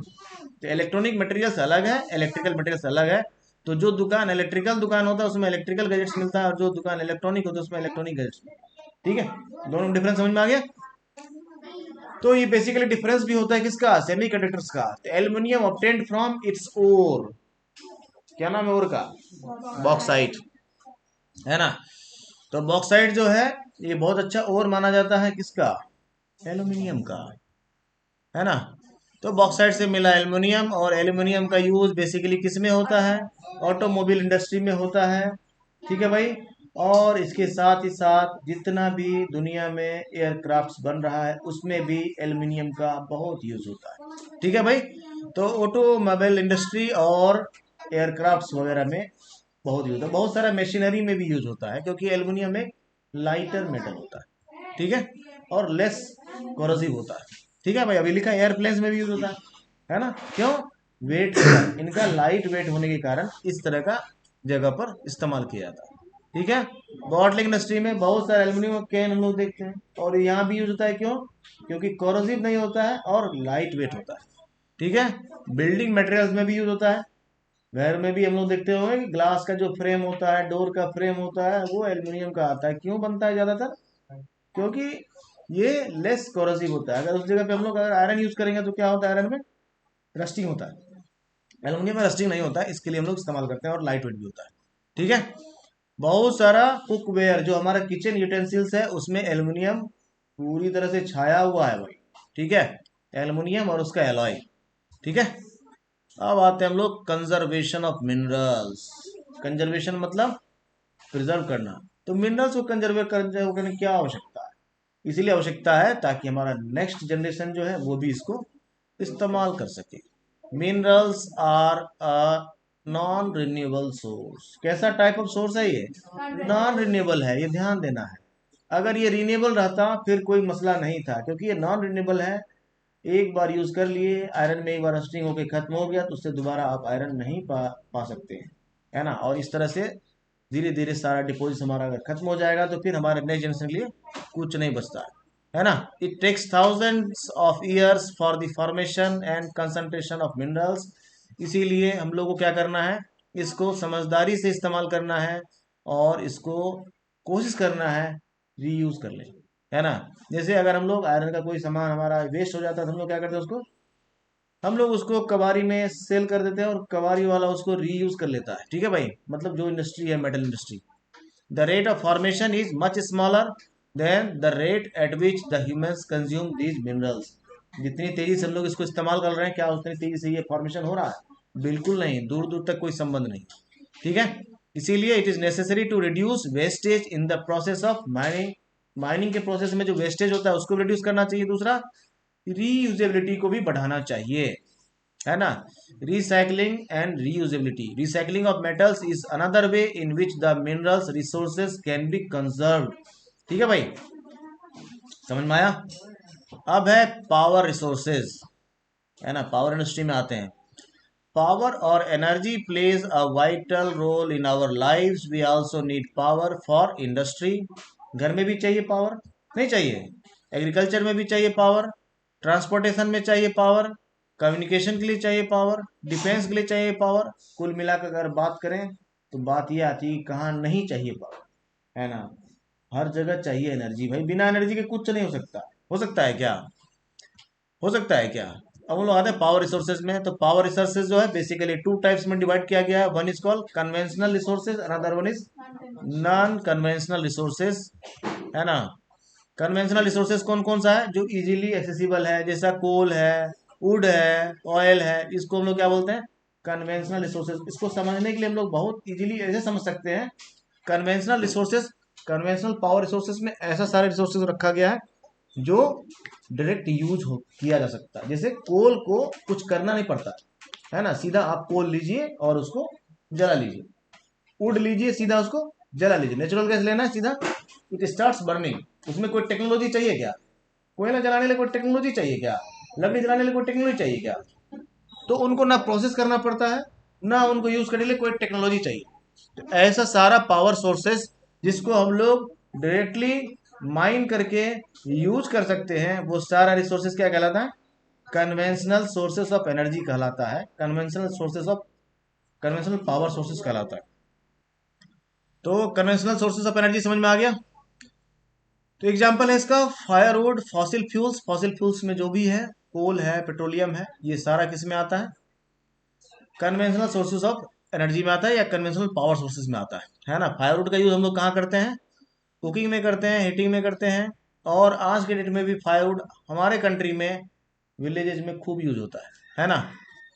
समझ में बात आ गई। इसके बाद है फॉसिल फ्यूल्स। फॉसिल फ्यूल्स कैसे बन रहा है ये समझना है, ठीक है। तो एग्जाम्पल है लिग्नाइट, ब्राउन कोल। ऐसा धरती के नीचे ओवर द टाइम काफी, जब ऐसा, ये क्या दिखा रहा है? ये ऐसा फॉरेस्ट है क्या? ये मान लो चला गया नीचे, है ना, किसी पिट में अंदर चला गया। और ओवर द टाइम अर्थ का प्रेशर काफी हुआ। अब वहाँ एयर तो, ऑक्सीजन तो है नहीं, तो बेचारा टेम्परेचर तो मिल रहा है, प्रेशर तो मिल रहा है, लेकिन जल नहीं पाता। तो क्या करता है? कंप्रेस्ड होके ब्लैक होके डिपोजिट हो जाता है और इसको हम लोग बोलते हैं कोल, है ना। कहीं पे ब्राउन कोल मिलता है ना, जहाँ पे थोड़ा हीट ऐसा करके मिल रहा है, और फिर ब्लैक कोल भी मिलता है। इस तरह से कोल का डिपॉजिट है, ठीक है। Remains of plants and animals which were buried under the earth for millions of years. कितना टाइम लग रहा है इसको बनने में? मिलियंस ऑफ ईयर्स बन रहा है। लग रहा है ऐसा नहीं कि आज कोल हम लोग यूज कर लिए तो एक आध हजार साल में फिर तो कोल बन ही जाएगा, ऐसा कुछ नहीं है। It takes millions of years. इसीलिए इसको क्या है? रिन्यूएबल नहीं बोला जाता है, non renewable sources of energy में आता है, ठीक है। क्यों? क्योंकि इसको रिन्यू नहीं किया जा सकता है बहुत शॉर्ट पीरियड ऑफ टाइम में। समझ गए बात को? got converted by the heat and pressure into fossil fuels. Fossil fuels such as coal, petroleum and natural gas are the main sources of conventional energy. इसको भी प्रोसेस करने की जरूरत नहीं है, सीधा निकालिए और यूज कीजिए। ठीक है भाई, कोल हो, पेट्रोलियम हो, नेचुरल गैस हो, और इनका रिजर्व्स भी जो है, इनका जो डिपॉजिट्स है वो भी क्या है, लिमिटेड है। The rate at which the growing world population is consuming them is far greater than the rate of their, कोई तुलना ही नहीं कि जिस रेट से उसका फॉर्मेशन हो रहा है और जिस रेट से उसको हम लोग माइन करके यूज कर रहे हैं, दोनों में कोई तुलना नहीं है। So these are likely to be exhausted soon, और इसलिए क्या माना जा रहा है कि जो भी इस तरह से कन्वेंशनल सोर्सेज ऑफ एनर्जी है, समय के साथ ये एग्जॉस्ट हो जाएंगे, खत्म हो जाएंगे, और फिर नए जनरेशन को कुछ नहीं मिलेगा। ये क्या है ना, इसको हम लोग चाय के दुकान से लेकर के थर्मल पावर कॉरपोरेशन तक, और बड़े बड़े ट्रेन से लेकर के बड़े बड़े इंडस्ट्री में इसका यूज देख सकते हैं। और इसी तरह से इसका भी जो हमारे पास डिपॉजिट से क्या है, बहुत लिमिटेड है, लेकिन इसको माना जाता है कि most abundantly found fossil fuel है। दुनिया में सबसे ज्यादा अगर कुछ मिल रहा है तो वो क्या है, कोल है, लेकिन इसका भी डिपॉजिट समय की रफ्तार में बहुत तेजी से घटता जा रहा है। ठीक है, it is used as a domestic fuel in industries such as iron and steel industries, steam engines and to generate electricity. अभी हम लोग सबका एग्जाम्पल है ना, छोटे शॉप से लेकर के, घर से लेकर के, बड़े बड़े इंडस्ट्री से लेकर के, हर जगह इसका इस्तेमाल होता है ना। आयरन एंड स्टील इंडस्ट्री में आयरन को मेल्ट करने के लिए कोल का इस्तेमाल होता है, और आयरन को रिफाइन करने के लिए भी कोल का इस्तेमाल होता है ना। स्टीम इंजन में इस्तेमाल होता था, और आज भी कई सारी जगह पे स्टीम इंजन चल रहा है, वहाँ कोल का इस्तेमाल होता है। इलेक्ट्रिसिटी में इस्तेमाल होता है, जिसको हम लोग क्या बोलते हैं, हम लोग क्या बोलते हैं इसको, एनटीपीसी बोलते हैं, है ना। तो जो एनटीपीसी है, गवर्नमेंट ऑफ इंडिया का नेशनल थर्मल पावर कॉर्पोरेशन जो ये बेसिकली आज भी क्या यूज कर रहा है, कोल यूज कर रहा है ना। Electricity from coal is called thermal power. ठीक है भाई, तो नेशनल थर्मल पावर कॉर्पोरेशन, इसलिए इसको थर्मल पावर बोलते हैं। ठीक है, the coal which we are using today was formed millions of years ago. कितने दिन पहले बना था, है ना, millions of years, when giant ferns and swamps got buried under the layers of earth. Coal is therefore referred to as buried sunshine. The leading coal producers of the world are.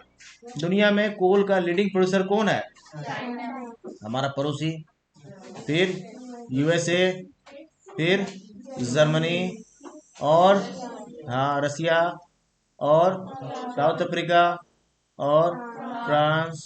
ठीक है भाई, the coal producing areas of India are. India में coal कहाँ प्रोड्यूसन हो रहा है, तो ये हम लोग इसीलिए दिख रहा है, कहाँ कहाँ हो रहा है भाई, है ना, कहाँ कहाँ दिख रहा है, झारखंड में हो रहा है, वेस्ट बंगाल में हो रहा है ना, रानीगंज बगल में ही है ना, धनबाद में कोल माइनिंग खूब होता है, झारखंड में, बोकारो में, है ना, झरिया में। समझ गए, समझ गए बात को। नेक्स्ट है the petrol that keeps your car running as well as the oil that keeps your cycle from squeaking। चेंचो नहीं करता है साइकिल में, तो हम लोग क्या डालते हैं, मोबिल डाल देते हैं। Both begin as a thick black liquid called petroleum. Even जो हम लोग ठंडा में यूज करते हैं वैसलीन, वैसलीन क्या है, वो भी पेट्रोलियम प्रोडक्ट है। क्या समझे, वो पेट्रोलियम से निकलता है, जहां से मोबिल निकल रहा है, जहां से पेट्रोल निकल रहा है, वहीं से वैसलीन भी निकल रहा है, वहीं से ग्रीस भी निकलता है, वहीं से कोल टार भी निकलता है। ठीक है भाई, तो वैसलीन में लिखा हुआ देखेंगे, वैसलीन पेट्रोलियम जेली लिखा रहता है भाई। It is found between the layers of rocks and is drilled from oil fields located in of शोर एंड कोस्टल एरिया। ज्यादातर समंदर तट पे पेट्रोलियम का डिपॉजिट्स मिलता है। ठीक है, this is then sent to refineries. कहाँ भेजा जाता है इसको, रिफाइनरीज में भेजा जाता है। किस लिए, कि जो माइन होता है ना, जो ड्रिल करके निकाला जाता है, उसको हम लोग क्या बोलते हैं, क्रूड ऑयल बोलते हैं। क्या बोलते हैं इसको, क्रूड ऑयल। ऐसा नहीं कि जो माइन करके निकाले, सॉरी, जो माइन करके निकाले वो सीधा पेट्रोल ही निकला, गाड़ी में डाले, स्टार्ट किए, चल दिया, ऐसा नहीं।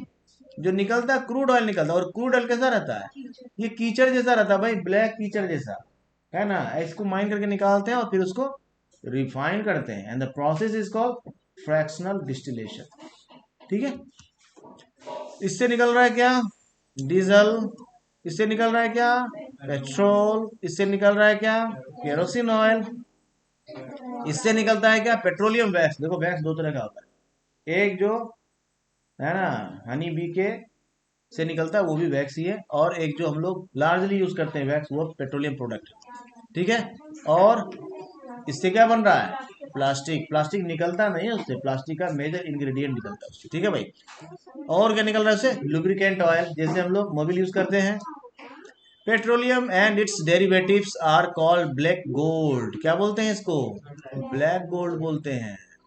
As they are very valuable. आज के डेट में पूरे दुनिया की इकोनॉमी को कौन हिला रहा है? गोल्ड? डायमंड? नहीं, पेट्रोलियम। है ना? तुम देखते हो कि देश में अगर डीजल पेट्रोल का कीमत बढ़ जाता है, महंगाई बढ़ जाती है। कभी सुने कि गोल्ड का दाम बढ़ने से महंगाई बढ़ी? अभी दुनिया को कौन लीड कर रहा है? पेट्रोलियम में लीड कर रहा है, इसीलिए इसको क्या बोलते हैं? ब्लैक गोल्ड बोलते हैं। है ना? क्योंकि ये है क्या? एनर्जी का सोर्स। है ना? तो the chief petroleum producing countries are Iran. है ना? अभी इंडिया और ईरान के बीच में कुछ ऐसा पेट्रोलियम का बहुत सारा डील हुआ, अमेरिका के सैंक्शंस के बावजूद भी, तो काफी हाईलाइटेड रहा था न्यूज में। इराक दोनों अड़ोस पड़ोस में, सऊदी अरेबिया, है ना, और कतर। कतर जो है ये भी है ना। The other major producers are, देख लिए कौन है? यूएसए, है ना, रसिया। तो अभी हम लोग क्या किए, रसिया से भी पेट्रोलियम काफी सारा ले रहे हैं। है ना? ईरान से भी ले रहे हैं और रसिया से भी ले रहे हैं, अमेरिका के बहुत सारे सैंक्शंस के बावजूद। है ना? Next one is Venezuela, Algeria. ये सब क्या था? पेट्रोलियम का लीडिंग प्रोड्यूसर्स था। The leading producers in India are Digboi in Assam. Assam के डिगबोई में पेट्रोलियम निकल रहा है और उसका रिफाइनिंग कहाँ हो रहा है? उसका रिफाइनिंग कहाँ होता है? बरौनी में। है ना? असम से बरौनी में पाइपलाइन लगा हुआ है भाई, वहां से क्रूड ऑयल आता है कहाँ? बरौनी रिफाइनरी। और यहाँ होता है रिफाइनरी, रिफाइनिंग का काम। ठीक है। तो डिगबोई में मिल रहा है और बॉम्बे हाई में मिल रहा है। अभी जो है डेल्टा जो कृष्णा गोदावरी का, वहां भी बहुत सारा डिपॉजिट मिला है, लेकिन उसको हम लोग अभी एक्सट्रैक्ट नहीं कर पा रहे हैं। जो इंडिया में अभी मेजर एक्सट्रैक्शन हो रहा है वो डिगबोई में ही हो रहा है और बॉम्बे हाई में हो रहा है ना? दिख गया डिगबोई कहाँ है और बॉम्बे हाई कहाँ है? ठीक है। और गोदावरी और कृष्णा का जो डेल्टा एरिया है वहां भी माना जा रहा है कि है, लेकिन इसका माइनिंग अभी नहीं हो रहा है। अभी जो इंडिया में प्रोड्यूसिंग हो रहा है उसके 63% प्रोडक्शन कहाँ हो रहा है? बॉम्बे हाई में हो रहा है। और हम लोग जो है मेनली पेट्रोलियम इंपोर्ट करते हैं। है ना? हमारा अपना प्रोडक्शन इतना कम है, ये हम लोगों का यूजेस को वो मीट नहीं कर पाता है। ठीक है। तो हम लोग कंप्लीटली जो नेचुरल गैस है और जो पेट्रोलियम प्रोडक्ट है इसके लिए डिपेंड करते हैं किस पर? अदर कंट्रीज पर और अपने इंपोर्ट पर। ठीक है भाई। Natural gas is found with petroleum deposits and is released when crude oil is brought to the surface. ठीक है। नेचुरल गैस जो है वो किसके साथ मिलता है? पेट्रोलियम प्रोडक्ट के साथ मिलता है। It can be used as a domestic and industrial fuel. Russia, Norway, UK and the Netherlands are the major producers of natural gas. Norway, UK, Netherlands, और इसमें एक नाम छूट गया वो है कुवैत और कतर। यहाँ भी नेचुरल गैस का बहुत बड़ा डिपॉजिट्स है। In India Jaisalmer, Krishna Godavari delta, Tripura and some areas of shore in Mumbai है नेचुरल गैस रिसोर्सेज, लेकिन हम लोग उसको प्रॉपरली एक्सट्रैक्ट नहीं कर पा रहे। ठीक है। समझ गए भाई? तो ये सारा एरिया हो गया जिसको आप मैप में देख पा रहे हैं। Very few countries in the world have sufficient natural gas reserves of their own. दुनिया में बहुत कम ही ऐसे देश हैं जिनके पास अपना नेचुरल गैस है, तो वो क्या करते हैं? जिनके पास है उनसे इंपोर्ट कर लेते हैं। ठीक है। नेक्स्ट, फॉसिल फ्यूल है। The sharp increase in our consumption of fossil fuels has led to their depletion at an alarming rate. जिस रफ्तार से हम लोग इसको इस्तेमाल कर रहे हैं, उस इस रफ्तार से यूज करने के कारण क्या हो रहा है? ये एक अलार्मिंग सिचुएशन हो रहा है कि नजदीक में ही क्या होगा? खत्म ही हो जाएगा, और उससे पोल्यूशन का रफ्तार काफी तेज हो रहा है, ग्लोबल वार्मिंग काफी ज्यादा हो रहा है। ठीक है भाई। तो unchecked burning of fossil fuel is like an unchecked dripping tap which will eventually run dry. एक दिन सब खत्म हो जाएगा और पॉल्यूशन भी बहुत ज्यादा हो जाएगा। ठीक है भाई। तो इसके लिए हम लोग को कहाँ जाना चाहिए? नॉन कन्वेंशनल सोर्सेस के पास जाना चाहिए, जो अल्टरनेटिव है किसका? फॉसिल फ्यूल्स का। अब आते हैं हम लोग नॉन कन्वेंशनल सोर्सेस में क्या क्या आता है। पहला, हाइडल पावर। ठीक है भाई, इसमें हम लोग देखेंगे क्या क्या नॉन कन्वेंशनल। देखो, नॉन कन्वेंशनल सोर्सेज जो भी है ना, उसका एनर्जी को यूज करने के लिए सबसे जो पहला चीज है आपके पास होना चाहिए क्या? टेक्नोलॉजी। अगर आपके पास टेक्नोलॉजी नहीं होगा तो जो भी non conventional sources of energy है वो आपके किसी काम का नहीं है। ठीक है भाई। तो रेन वाटर और river water stored in dams, it is made to fall from height. और इससे हम लोग क्या करते हैं, फिर टरबाइन को घुमाते हैं और निकालते हैं क्या? इसको हाइड्रो इलेक्ट्रिसिटी भी बोलते हैं, हाइडल पावर भी बोलते हैं। The falling water flows through pipes inside the dam over turbine blades placed at the bottom of the dam. Turbine घुमा, टरबाइन से कौन कनेक्टेड रहता है? डायनमो कनेक्टेड रहता है, और फिर ऐसा सीरीज ऑफ डायनमोज रहता है और उससे फिर इलेक्ट्रिसिटी प्रोड्यूस होता है। ठीक है। The moving blades then turn the generator to produce electricity. Generator मतलब डायनमो। ठीक है, इसको क्या बोलते हैं हम लोग? हाइड्रो इलेक्ट्रिसिटी बोलते हैं या हाइडल पावर बोलते हैं। लेकिन ये साफ साफ दिख रहा है कि इस एनर्जी को यूज करने के लिए चाहिए क्या? टेक्नोलॉजी। टेक्नोलॉजी भी चाहिए, साथ ही साथ वैसा जोग्राफिकल लोकेशन भी चाहिए, है ना।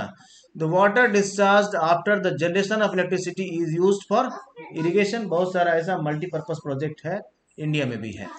ठीक है। 1/4 of the world's electricity is produced by hydel power. एक डैम का फोटो देख रहे हैं हम लोग यहाँ। डैम के उस साइड में बन जाता है लेक, और एक साइड में क्या आता है? Power generation. ठीक है भाई। The leading producers of hydel power in the world are Paraguay, Norway, Brazil and China. China एक बहुत बड़ा डैम बनाया था इधर, बहुत न्यूज में भी छाया हुआ था, जिससे माना जा रहा था क्या? अर्थ का जो रोटेशनल स्पीड है उसमें भी असर पड़ रहा है। ठीक है। तो नॉर्वे, चाइना, ठीक है, उरुग्वे, पराग्वे, ये सब है। Some important hydel power station in India. Bhakra Nangal dam के बारे में सुने होंगे, वो एक मल्टीपर्पज प्रोजेक्ट है। ठीक है भाई। Gandhi Sagar, Nagarjuna Sagar and Damodar valley projects, ये जितना भी प्रोजेक्ट्स है, जितना भी मैन मेड लेक का नाम दिमाग में आता होगा, वो सब का सब हाइडल पावर के कारण ही बना है। ठीक है भाई। तो भाखरा नांगल डैम हो गया, गांधी सागर हो गया, नागार्जुन सागर हो गया, दामोदर वैली प्रोजेक्ट हो गया। तो भाखरा नांगल दिख गया कहाँ है? ये सतलज रिवर बना था। अगला है गांधी सागर, है ना, अगला है नागार्जुन सागर, और फिर दामोदर वैली। ठीक है। और हम लोग देखते हैं non conventional sources of energy को, जिसमें आता है, ये नहीं आता है, ये कन्वेंशनल सोर्सेस ऑफ एनर्जी था। अब हम लोग आते हैं नॉन कन्वेंशनल। क्यों इसका यूज है? क्योंकि कन्वेंशनल सोर्स ऑफ एनर्जी खत्म हो रहा है भाई। ठीक है, ये एग्जॉस्ट हो रहा है और एनवायरनमेंट को पॉल्यूट भी करता है। हाइडल पावर है, तो हाइडल पावर से कोई पोल्यूशन होता है क्या? कोई पोल्यूशन नहीं होता है। ठीक है। तो non conventional source of energy जो है, उसका सबसे बढ़िया खासियत क्या है? कि उससे कोई पॉल्यूशन नहीं हो रहा है। दूसरा क्या है? वो रीन्यूएबल है। ठीक है भाई। इसमें कौन कौन आ रहा है? सोलर एनर्जी आ रहा है। अभी एक देखे हम लोग हाइडल एनर्जी, वो भी है। विंड एनर्जी, ऐसा देखते हैं हम लोग, बहुत सारा विंड मिल्स लगा करके, है ना, उससे भी एनर्जी ले रहे हैं हम लोग। ऐसा करके बड़ा बड़ा टावर्स रहता है ना। तो ये भी क्या है? कन्वेंशनल सोर्सेस ऑफ एनर्जी नहीं है। क्यों? क्योंकि ये भी नॉन रिन्यूएबल है और नेचुरली से कोई पोल्यूशन नहीं होता है। ठीक है। सोलर एनर्जी बेस्ट एग्जांपल है। विंड एनर्जी, अभी इसको हम लोग देखते हैं, बेस्ट एग्जांपल है। टाइडल एनर्जी, समंदर के टाइड्स को यूज किया जाता है। ठीक है भाई। तो सन के हीट को जब हम लोग लाइट एनर्जी को इलेक्ट्रिसिटी में कन्वर्ट करते हैं और यूज कर लेते हैं, तो इसको हम लोग क्या बोलते हैं? लेकिन इसके लिए भी क्या चाहिए? इसके लिए भी चाहिए technology to utilize the solar energy. ठीक है। साथ ही साथ ज्योग्राफिकल लोकेशन भी चाहिए, मतलब ट्रॉपिकल रीजन चाहिए जहाँ सनलाइट प्रॉपरली मिलता है। ठीक है। सोलर एनर्जी यूज कर रहे हैं किसमें हम लोग? सोलर हीटर्स में। ये पानी गर्म करने के लिए यूज होता है भाई, है ना। उसके बाद यूज करते हैं इसको कहाँ? सोलर कुकर्स में, सोलर ड्रायर्स में, सोलर फर्नेस भी बना है, उसमें भी यूज करते हैं। सोलर लाइट्स में यूज करते हैं, ट्रैफिक सिग्नल्स भी यूज करते हैं। These are the basic usages of solar energy. और सोलर एनर्जी का मेन एडवांटेज क्या है? सोलर एनर्जी कभी ना खत्म होने वाला एनर्जी है, और वो फ्री का मिलता है। दूसरा, पोल्यूशन नहीं होता है। ठीक है। लेकिन इसका मेजर डिसएडवांटेज क्या है? बहुत महंगा है, चाहिए टेक्नोलॉजी, और बहुत जगह इसका इस्तेमाल हम लोग कर भी नहीं सकते। ठीक है भाई। नेक्स्ट है हमारे पास विंड एनर्जी। विंड एनर्जी के साथ भी यही सब चीज़ है कि वो एक क्या है? रीन्यूएबल सोर्सेस ऑफ एनर्जी है। और कब तक चलेगा? जब तक हमें तब तक चलेगा। और ये भी non conventional source of energy है, लेकिन इसको भी उसके लिए क्या चाहिए, टेक्नोलॉजी चाहिए। दूसरा, बहुत सारा जगह इसका इस्तेमाल नहीं हो पाता है क्योंकि बहुत सारा एरिया वेस्ट होता है इसकी वजह से। ठीक है। और विंड मिल्स बहुत सारा जगह तो लगा हुआ है, और उस विंड मिल से क्या कनेक्टेड रहता है, फिर डायनमो कनेक्टेड रहता है, और उससे प्रोड्यूस होता है क्या, इलेक्ट्रिसिटी। ठीक है। लेकिन बहुत सारा ड्रॉबैक्स है इसका, क्योंकि ये बहुत सारा लैंड को क्या करता है, वेस्ट कर देता है। और जो रिहायशी इलाका है, जिस एरिया में लोग रहते हैं, वहां इसको इंस्टॉल करना संभव नहीं है। ठीक है।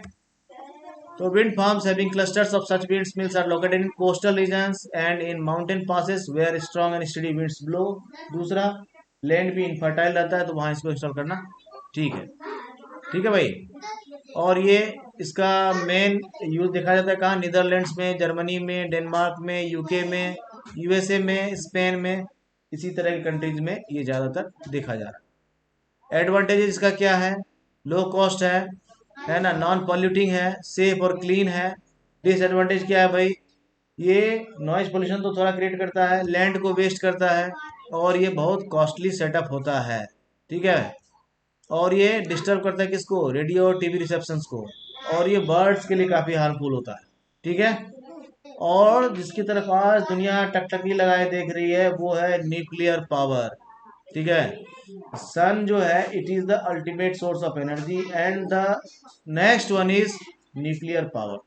Nuclear power is obtained from energy stored in the nuclei of atoms of naturally occurring radioactive elements like uranium and thorium. कुछ देर पहले हम लोग डिस्कस किए थे कि यूरेनियम क्यों बहुत इंपॉर्टेंट है भाई। यूरेनियम इसीलिए इंपॉर्टेंट है क्योंकि uranium is the richest source of nuclear power generation, है ना। तो ये तो हो गया, this fuels undergo nuclear fusion in nuclear reactors and emit power, है ना। The greatest producers of nuclear power are USA and Europe. इसके लिए चाहिए बहुत टेक्नोलॉजी।